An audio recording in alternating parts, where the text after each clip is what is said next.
ನಮಸ್ಕಾರ ವೀಕ್ಷಕರೇ, ಅಕ್ಷತಾಕ್ಕೆ ಯೂಟ್ಯೂಬ್ ಚಾನೆಲ್ಗೆ ಸ್ವಾಗತ. ನೀವು ನೋಡ್ತಾ ಇರುವುದು ರಂಬುಟಾನ್ ಮರದಲ್ಲಿ ತುಂಬ ಹಣ್ಣು ಬಿಟ್ಟಿದೆ. ಇವತ್ತು ನಾನು ರಂಬುಟಾನ್ ಜ್ಯೂಸ್ ಹೇಗೆ ಮಾಡೋದು ಅಂತ ತೋರಿಸ್ಕೊಡ್ತಾ ಇದ್ದೇನೆ. ಮರದಿಂದ ಫ್ರೆಶ್ ಹಣ್ಣುಗಳನ್ನು ಕೊಯ್ದು ಇಟ್ಟಿದ್ದೇನೆ. ಇವತ್ತು ರುಚಿಯಾದ ರಂಬುಟಾನ್ ಜ್ಯೂಸ್ ಮಾಡ್ತಾ ಇದ್ದೇನೆ. ಮೊದಲಿಗೆ ಒಂದು 30ರಷ್ಟು ರಂಬುಟಾನ್ ಹಣ್ಣನ್ನು ತೆಗೆದುಕೊಳ್ಳಿ.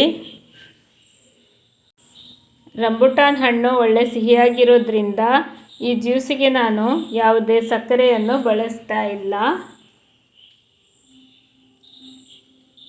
ಇವತ್ತು ನಾನು ಇಷ್ಟು ಹಣ್ಣು ತೆಗೆದುಕೊಂಡು ಜ್ಯೂಸ್ ಮಾಡ್ತಾ ಇದ್ದೇನೆ.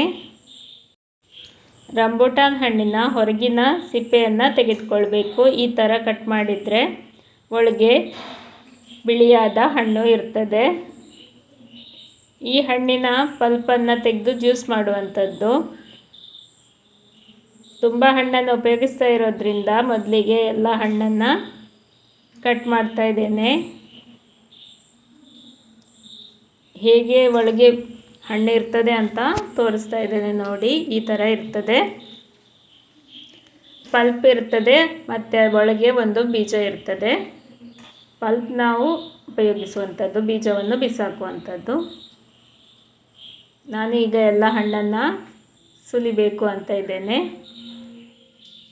ತುಂಬ ಕಟ್ ಮಾಡ್ತಾ ಇರೋದ್ರಿಂದ ಈ ಥರ ಕಟ್ ಮಾಡಿ ಹಾಕ್ತೇನೆ, ಆಮೇಲೆ ಎಲ್ಲ ಸುಲಿತೇನೆ. ನೀವು ಅಕ್ಷತಾಕ್ಕೆ ಯೂಟ್ಯೂಬ್ ಚಾನೆಲನ್ನು ಹೊಸದಾಗಿ ನೋಡ್ತಾ ಇದ್ದರೆ ದಯವಿಟ್ಟು ಸಬ್ಸ್ಕ್ರೈಬ್ ಮಾಡಿಕೊಳ್ಳಿ, ಬೆಲ್ಲೈಕನನ್ನು ಪ್ರೆಸ್ ಮಾಡಿ. ಇದರಿಂದ ನಾನು ಹಾಕೋ ಹೊಸ ವಿಡಿಯೋಗಳ ನೋಟಿಫಿಕೇಷನ್ಸ್ ನಿಮಗೆ ಬೇಗನೆ ಸಿಗ್ತದೆ.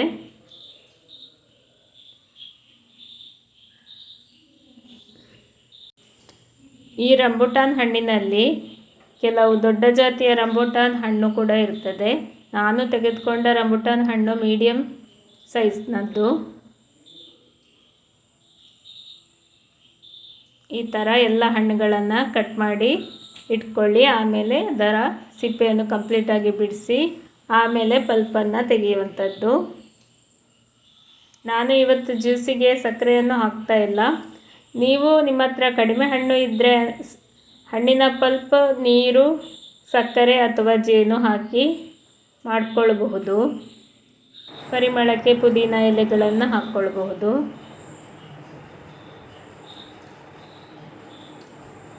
ಒಳ್ಳೆ ಮುತ್ತಿನ ಬಣ್ಣ ಇದೆ ನೋಡಿ ಹಣ್ಣು.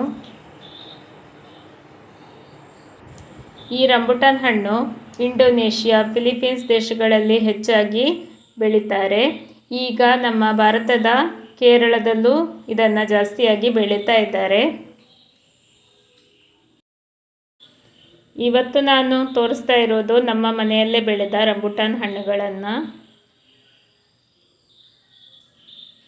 ಈಗ ಎಲ್ಲ ಹಣ್ಣುಗಳ ಸಿಪ್ಪೆಯನ್ನು ತೆಗೆದು ಹಣ್ಣುಗಳನ್ನು ಒಂದು ಪಾತ್ರೆಗೆ ಹಾಕ್ಕೊಳ್ತಾ ಇದ್ದೇನೆ.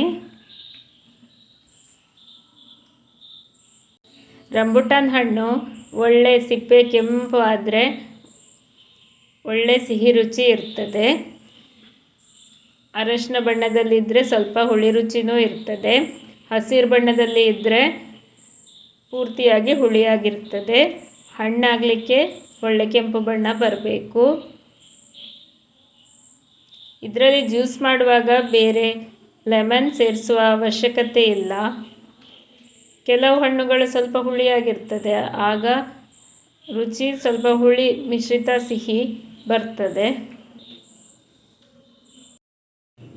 ಈಗ ಒಂದು ಚಾಕುವಿನ ಸಹಾಯದಿಂದ ಹಣ್ಣಿನ ಪಲ್ಪನ್ನು ತೆಗೆದುಕೊಳ್ಬೇಕು. ನೋಡಿ, ಈ ಥರ ಹಣ್ಣಿನ ಪಲ್ಪನ್ನು ನೀಟಾಗಿ ತೆಗೆದುಕೊಳ್ಬೇಕು.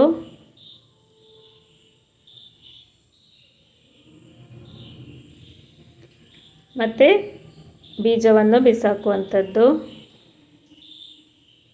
ಈ ಬೀಜದಿಂದ ಬೇಕಿದ್ದರೆ ಗಿಡವನ್ನು ಮಾಡಿಕೊಳ್ಬಹುದು. ಪಲ್ಪ್ ಈ ಥರ ಇರ್ತದೆ, ಒಳ್ಳೆ ಜ್ಯೂಸಿಯಾಗಿ ಇರ್ತದೆ. ಎಲ್ಲ ಹಣ್ಣುಗಳಿಂದ ಪಲ್ಪನ್ನು ತೆಗೆದು ಆಯಿತು. ಇಷ್ಟು ಪಲ್ಪ್ ಟೋಟಲಾಗಿ ಸಿಕ್ಕಿದೆ. 1 ಹಿಡಿಯಷ್ಟು ಪುದೀನ ಸೊಪ್ಪನ್ನು ತೆಗೆದುಕೊಂಡಿದ್ದೇನೆ. ಈಗ ರಂಬುಟಾನ್ ಪಲ್ಪನ್ನು ಮಿಕ್ಸಿ ಜಾರ್ಗೆ ಹಾಕ್ಕೊಳ್ತಾ ಇದ್ದೇನೆ. ನಾನು ತೆಗೆದುಕೊಂಡ ಹಣ್ಣಿನಲ್ಲಿ ನನಗೆ ಇಷ್ಟು ಪಲ್ಪ್ ಸಿಕ್ಕಿದೆ. ಪುದೀನ ಎಲೆಗಳನ್ನು ಹಾಕ್ಕೊಳ್ಬೇಕು. ಪುದೀನ ಎಲೆಗಳನ್ನು ಮಾತ್ರ ಹಾಕಿಕೊಳ್ಳಿ. ಕಡ್ಡಿಯನ್ನು ತೆಗಿತಾ ಇದ್ದೇನೆ. ಕಡ್ಡಿ ಸ್ವಲ್ಪ ಬಲಿತಿತ್ತು, ಅದಕ್ಕೋಸ್ಕರ ಬರೀ ಎಲೆಗಳನ್ನು ಹಾಕ್ಕೊಂಡ್ರೆ ಸಾಕು, ಆಗ ಸೋಸುವ ಅಗತ್ಯ ಇಲ್ಲ.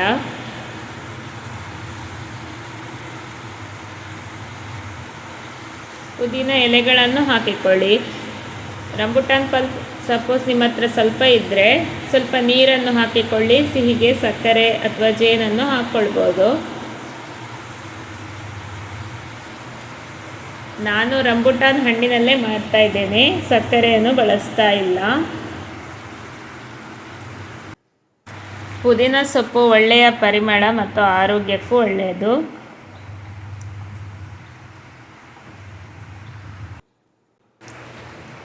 ಈಗ ಮಿಕ್ಸಿಯ ಮುಚ್ಚಳ ಮುಚ್ಚಿ 2 ಸುತ್ತು ತಿರುಗಿಸಿದರೆ ರುಚಿಯಾದ ರಂಬುಟಾನ್ ಜ್ಯೂಸ್ ಸಿದ್ಧವಾಗ್ತದೆ. ನೋಡಿ, ಇನ್ನು ಇದನ್ನು ಒಂದು ಪಾತ್ರೆಗೆ ಹಾಕ್ಕೊಳ್ತಾ ಇದ್ದೇನೆ. ನೋಡಿ ಫ್ರೆಂಡ್ಸ್, ರುಚಿಯಾದ ರಂಬುಟಾನ್ ಜ್ಯೂಸ್ ಸಿದ್ಧವಾಗಿದೆ. ಕೋಲ್ಡ್ ಬೇಕಿದ್ದಲ್ಲಿ ಐಸ್ ಕ್ಯೂಬ್ಗಳನ್ನು ಹಾಕಿ ಕುಡಿಬಹುದು, ಇಲ್ಲದಿದ್ದರೆ ಫ್ರಿಜ್ಜಲ್ಲಿ ಸ್ವಲ್ಪ ಹೊತ್ತು ಇಟ್ಟು ಕುಡಿಬಹುದು. ಬಣ್ಣವು ಎಷ್ಟು ಚೆನ್ನಾಗಿ ಬಂದಿದೆ ನೋಡಿ, ರುಚಿಯೂ ಚೆನ್ನಾಗಿತ್ತು. ನಿಮಗೆ ಈ ವಿಡಿಯೋ ಇಷ್ಟವಾಗಿದ್ದಲ್ಲಿ ಅಕ್ಷತಾ ಕೆ ಯೂಟ್ಯೂಬ್ ಚಾನೆಲನ್ನು ಲೈಕ್, ಶೇರ್, ಸಬ್ಸ್ಕ್ರೈಬ್ ಮಾಡಿ. ಧನ್ಯವಾದಗಳು ಮತ್ತು ಎಲ್ಲರಿಗೂ ಶುಭ ದಿನ.